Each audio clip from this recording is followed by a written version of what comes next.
rebellion, as we think about it, it's always some kind of forceful movement against oppression.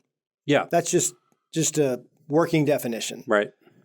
And the kind of rebellion that we're talking about, especially as it pertains to men, is not some cultural or societal rebellion against some system.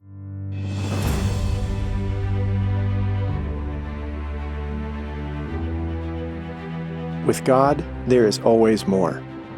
More love, more life, more freedom. Welcome to Zoweh's Exploring More with Michael Thompson. C.S. Lewis once wrote, "Our Heavenly Father has provided many delightful ends for us along our journey, but He takes great care to see that we do not mistake any of them for home." Join me and the team as we explore the kingdom together, discovering the deep truths and offering encouragement for the journey. There is always more. Welcome, friends and allies, to the Exploring More podcast. Michael Thompson hanging out with S.J. Jennings, the one and only Caleb Richwine, what are you, our producer, director? He's our engineer. Engineer. Love it. I don't know what producers do. They just fund things? I think they fund and then they follow their money on set. Like they want to right? watch and see what's happening. They expect a return, some kind of ROI. Yeah. So we want to thank our very generous. They are our producers. Our producers. That's right. Yeah, we're here because of you. That's so right. Like, what was that? PBS for years. Viewers like you. Yeah. Thank you. Yeah. Every now and then I'll turn over there and see one of their fundraising shows going on, like John Denver concert or some all things great and what's small. Yeah, they'll be showing that, and then they break in with keeping it going. I remember the old telethon ones. Oh man, where it was just rows of people with telephones. Jerry Lewis and the phones ringing in the background and all that. Yeah, the Jerry Lewis Easter Seals was another one, and I don't know if they have it everywhere else, but in the Northeast it was the Jimmy Fund. Jimmy V? No, it was another Jimmy. Some little kid. Oh, yeah. I don't know. It was Jimmy V Foundation. I was a little kid. I remember going around with a little box. You collect coins for. I think that was UNICEF. Yeah. Though. Anyway, help us out. Marlo listeners. Thomas in St. Jude's. That's right. Yeah, for years. Right. She did St. Jude's. Yeah. So anyway. You don't have to wait until the end of 2024. If you want to join us in financial partnership, go to Zoweh.org/give. Yeah, every episode is $1 million. so be generous. Yeah. Maybe we can buy some more humor. Right. We've been kind of walking with God in this subject we're going to talk about today, rebellion. It's a word that's been floating around. Yeah. And we want to, as long as I remember, we want to talk about it some more. Is this a two-parter, bud? I thought so. I hope so, because we got notes for 2 parts. Yeah, felt like it. He's the producer. He can just cut it in half. That's right. Yeah. Edit us out. So this is our episode on rebellion, and specifically where I want to go, SJ, is what we've been talking about for months as we look at the mission, vision, strategy of Zoweh. Yeah, and hang with us the title would be a masculine rebellion. Mm-hmm. Rebellion, as we think about it, it's always some kind of forceful movement against oppression. Yeah, that's just a working definition, right? And the kind of rebellion that we're talking about, especially as it pertains to men, is not some cultural or societal rebellion against some system. As a matter of fact, as white men, we have plenty of things that are ascribed to us that aren't ill-fitting, but aren't very good. Yeah, and so the rebellion that we're talking about, though, at least for Zoweh, for masculinity, would be to be part of the freedom fight against a kingdom of darkness that is hell-bent on taking men out. And, without men, good, kind, and strong men, I think we're seeing a culture and a society that's kind of the landscape in many ways. Yeah. And so we've said this a few times that if men are a big part of the problem, kind of across the board, 20s to 70-year-olds, generationally, if masculinity is in trouble and men are a big part of the trouble within culture, we believe that men can be a big part of the recovery, of the reformation, of the restoring of a society and of a culture spiritually, right, in heaven as it is on earth, and on earth as it is in heaven. And that whole exchange that is so important. So the rebellion that we're talking about is against the kingdom of darkness and the oppressive, as Jesus said, the thief, the enemy comes to steal, kill, and destroy. And I'm not sure that I know I didn't always think of that as practically as I should. Yeah. And then I began to be invited to see what the enemy has specifically been doing to me. And that's when I think I realized, and this is a longer story that we have had many episodes about different components of that, where it was time for the great escape. You know, I realized, good night, I'm a Christian, but I'm also a POW in a system of darkness that has a way of producing stupid stuff in my life. And typically I'm the one with the smoking gun, or I'm the one who said or did the thing. And there's an under the influence of my keepers that have had a way in my life over my story that they don't mind sabotaging my fatherhood. They do not mind one bit contaminating my ability to be a good husband. No, they desire to. I mean, they just don't mind at all. Right. And I keep handing them sometimes the ammunition to do it, or take the ammunition they give me. So there's a whole lot more in the larger story that we've done, that we've talked about in the Two Realms and Two Kingdoms stuff that we've done on the podcast. But I thought it would be good to dial in and kind of move into from this larger landscape of rebellion to more of a real specific missional one for Zoweh. So that's where I'd like to go, and I want to start with just some history of great rebellions, if you want to call them that. Sure. There's so many things swirling around in my head, but one I think about is the American Revolution. I mean, revolution's another word for rebellion, for some kind of rebellion, where the colonies, the colonials, they're creating this country in the beginning, right, to be a new beginning, a new start. And here comes the long arm of the crown, in which they're gonna in some ways be oppressive with taxes. And they were.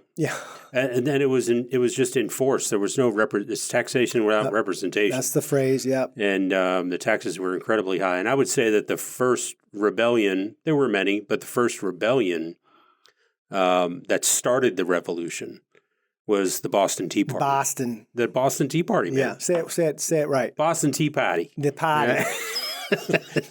Right? That's right. And so So it's like, no, we're not gonna you're not listening to us.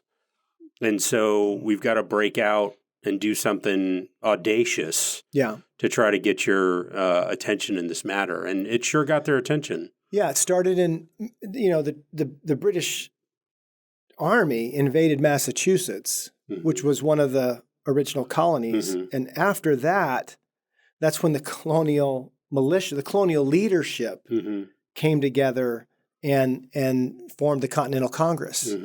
That was to combat, to fight, to organize. The fight against something. And I think and about... And then there was Bunker Hill and Lexington, and I mean, that's when it started to become a revolution. It escalated to the revolution, the rebellion that escalated to the revolution that became, eventually led to a new freedom. That's just kind of this process that I want to talk about. And, there's some great films and stories about, the Patriot with, William... I was going to say William Wallace. It's always. Why is it always? I know it. Mel Gibson. Mel Gibson. Yes. That's in these great rebellion. That's a good and terrible story. Yeah. Right, but the Patriot. At the same time. And then what was the one we watched? The series, The Washington Spies. Yeah. Fascinating. Oh, the Washington Spies was the subtitle. Oh man. It'll okay. I don't have my phone. It'll come to me. Caleb, if you can look that up, man. Washington Spies, but it was all about the turn, the turncoats. Turn, the spy, and I watched it not that long ago, and it's an older one, and it's actually a musical, but it's called 1776. Oh yeah, it's all about writing the Constitution. Mm-hmm. Or the Declaration of Independence, I should say. A little comedy in there? Well, there's a touch of humor in it. Satire. But it shows how hard it was to bring all of the colonies together because they all had their own interests. Yeah. And yet they were united under a common cause. And I think that's, part of the idea, too, behind rebellion is to find a common cause. Yeah, common enemy. That you can get behind. Common enemy, common cause, absolutely. And so, that's just to touch on, to just get our focus on what is this rebellion, revolution, reformation, freedom. It's going to take some work. It's going to take some effort. It's going to take some sacrifice. Yeah. The French there may even be some casualties. Right. The French Revolution was I love Les Mis and that whole the whole production, the Broadway production of Les Mis, and it's set in this period of the French Revolution. And I think about it was a 10-year fight. I mean, even the American Revolution I think it was almost a decade. Yeah, 1776, 1783. Yeah. And the French Revolution, 10 years, 1789. So while this is going on in the America, which would become the United States, this is going over in France. Mm-hmm. And just a fascinating aristocracy and the common people and the poverty and the gap growing between them. I mean, it was terrible. Absolutely brutal. And that revolution. And then I thought of a more spiritual, theological rebellion, which was the little German monk Martin Luther. Yeah. 1517, he posts the 95 Thesis, which nails him to the door. Right? The Wittenberg Castle. And that is after even some years of being disgruntled with the establishment. Yeah.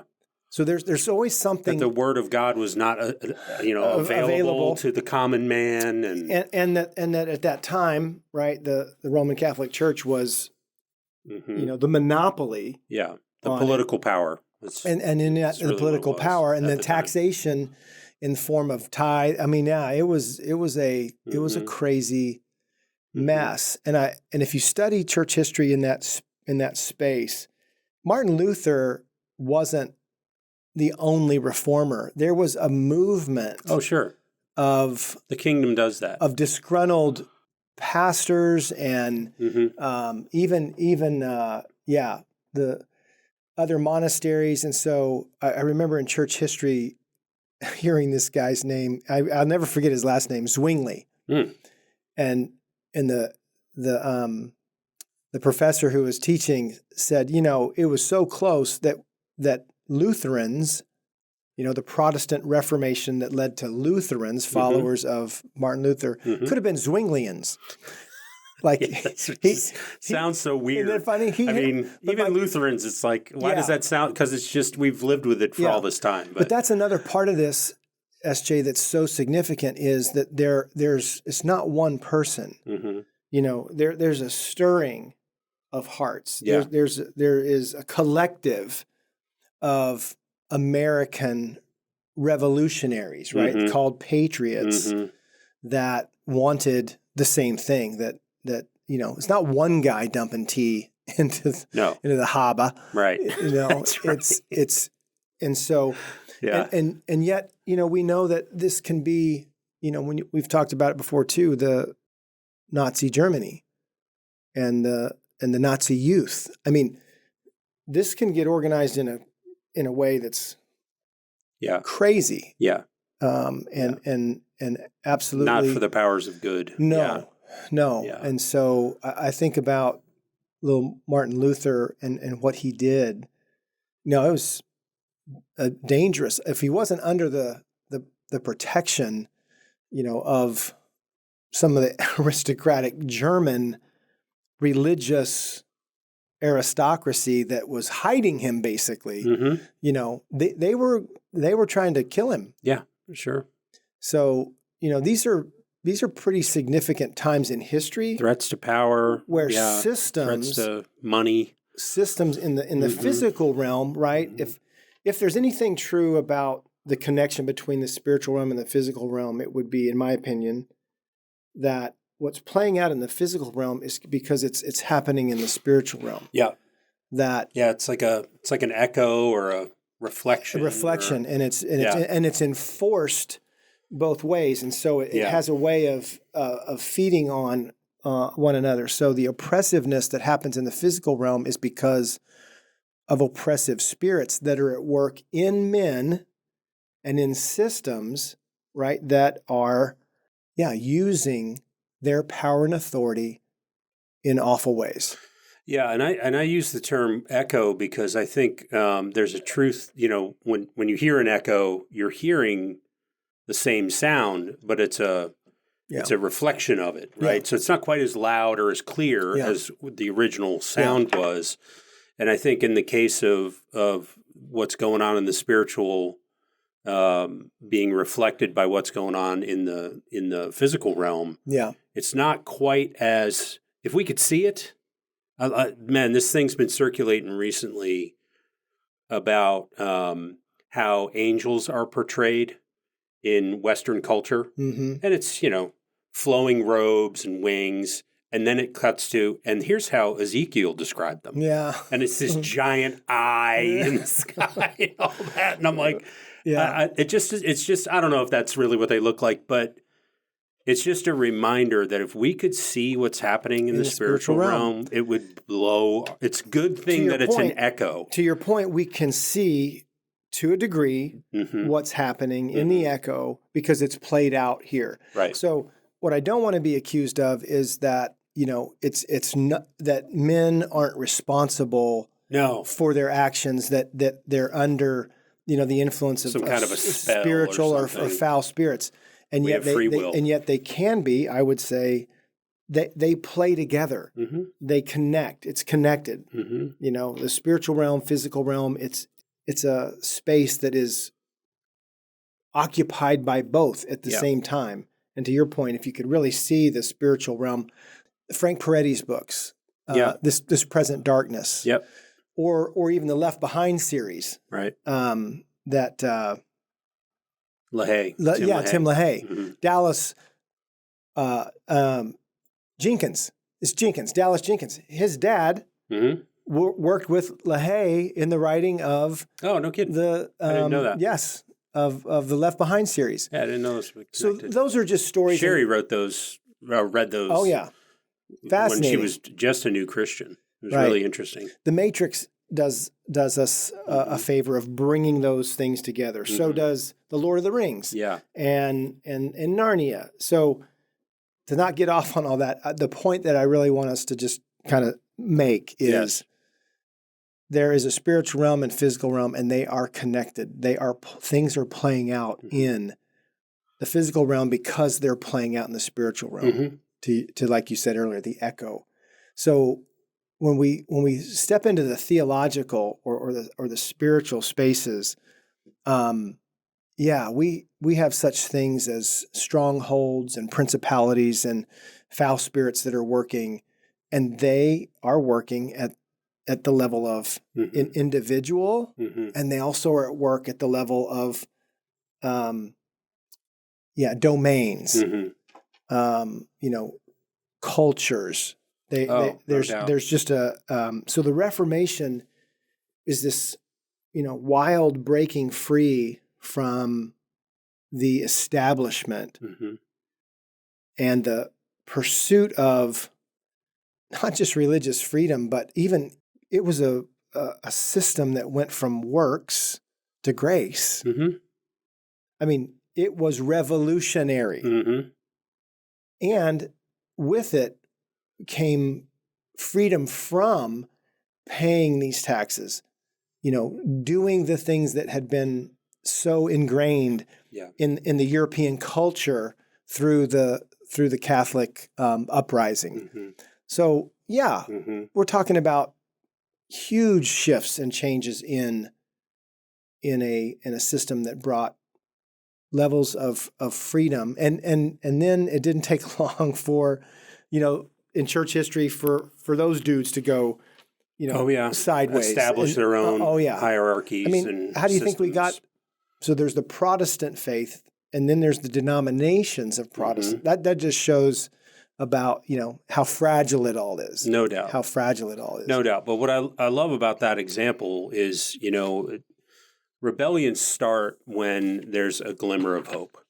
So you brought up World War II. I think about the concentration camps and how life, I can't even imagine. Yeah. I mean, what that must have been like.